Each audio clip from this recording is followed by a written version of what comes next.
You're listening to the Telltale channel. Don't forget to check me out on all social media: Patreon, Twitter, Teespring, and Etsy. All links can be found in the description or on my website, telltaleatheist.com.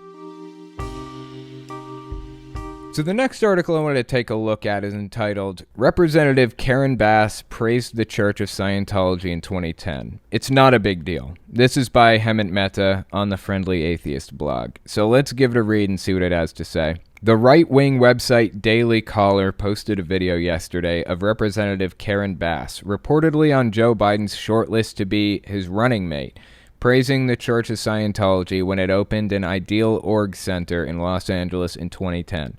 At the time, she was a member of the California State Assembly. Let's watch the video and see what she said here. One more quick thing. They played music over it, probably to prevent people from criticizing it. So for copyright reasons, I'm just going to read the subtitles for you. As both a leader in our state legislature and a representative of Los Angeles, my goal has been a simple one: to actually make a difference. So that's why I first have to say that this day and this new Church of Scientology is an exciting moment, because I know your goal and your commitment is to truly make a difference. It's my belief that if we really want to change this world, it's important that we think about how we treat each other. We have to treat all people with the respect they're due as human beings, and we must fight against oppression wherever we may find it. That's why the words are exciting of your founder, L. Ron Hubbard, in the creed of the Church of Scientology, that all people of whatever race, color, or creed are created with equal rights. It's a remarkable credit to your church that this is part of your creed. The Church of Scientology, I know, has made a difference, because your creed is a universal creed, and one that speaks to all people everywhere. I look forward to helping you bring about the difference for everyone in this city, this golden state of California, and from here the nation, and from the nation the world. Thank you very much.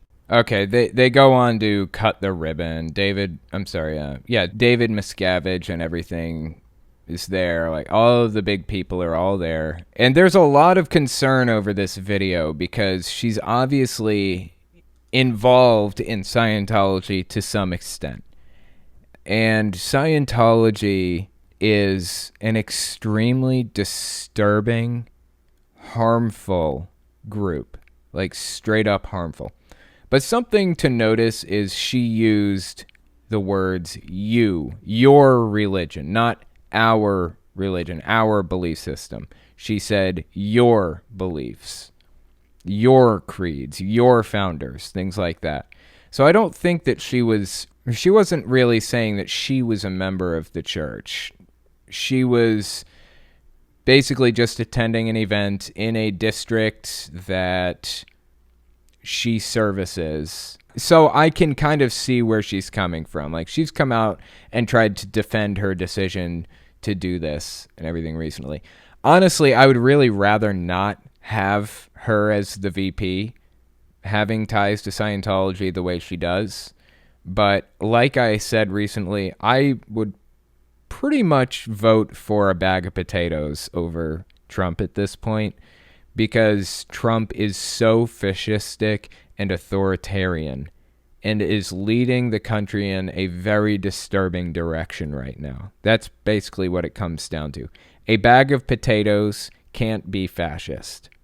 That's what I'm most worried about.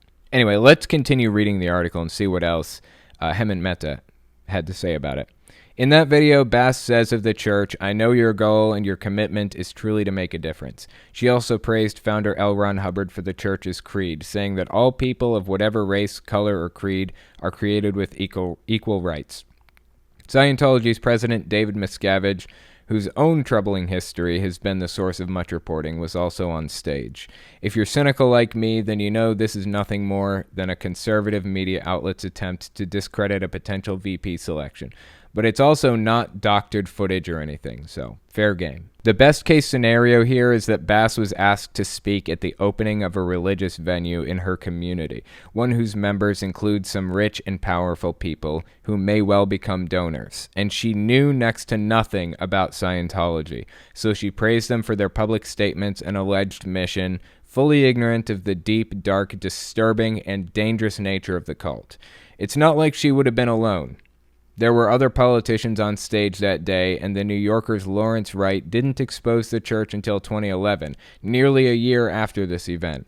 That's not to say the disturbing aspects of Scientology were a secret or anything, but someone who wasn't paying attention might not have been familiar with the more frightening stories. I don't know about that.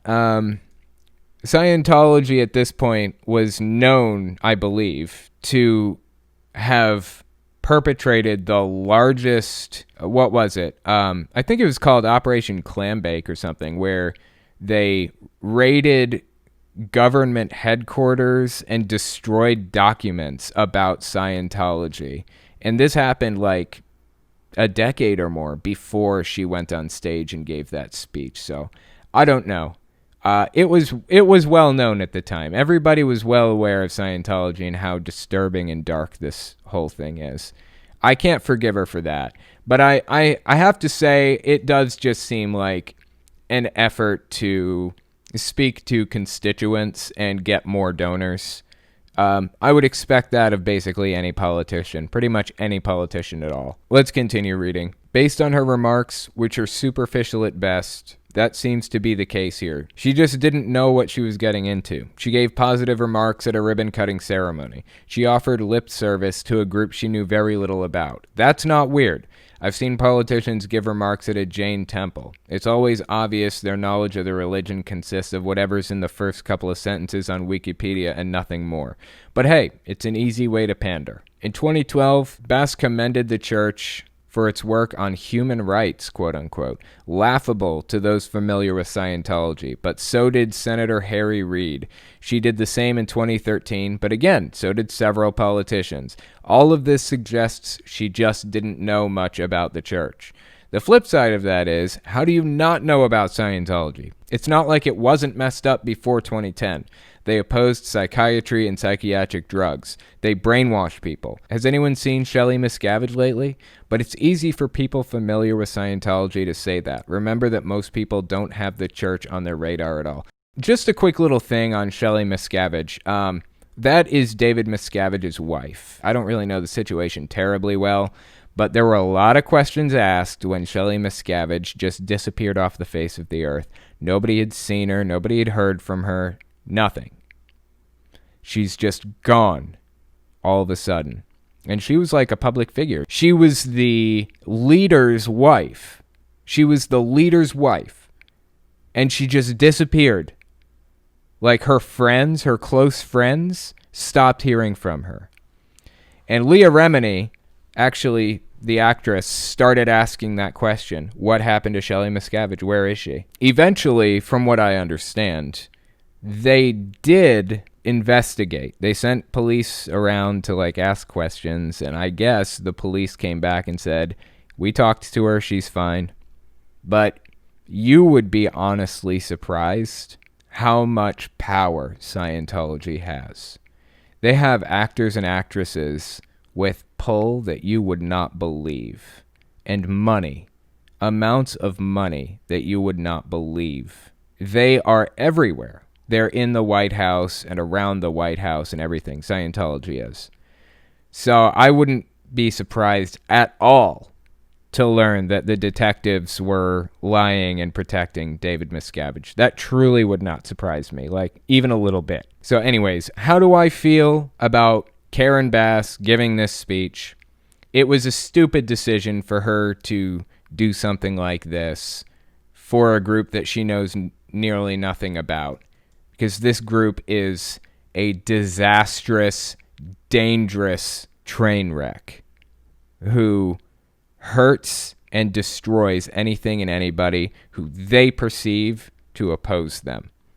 So she shouldn't have done this, but I would vote for a bag of potatoes before I voted for Donald Trump right now, based on the fact that he is as authoritarian and fascist as he is. So I'd still vote for Biden if she was the nominee. I just hope she's not going to be.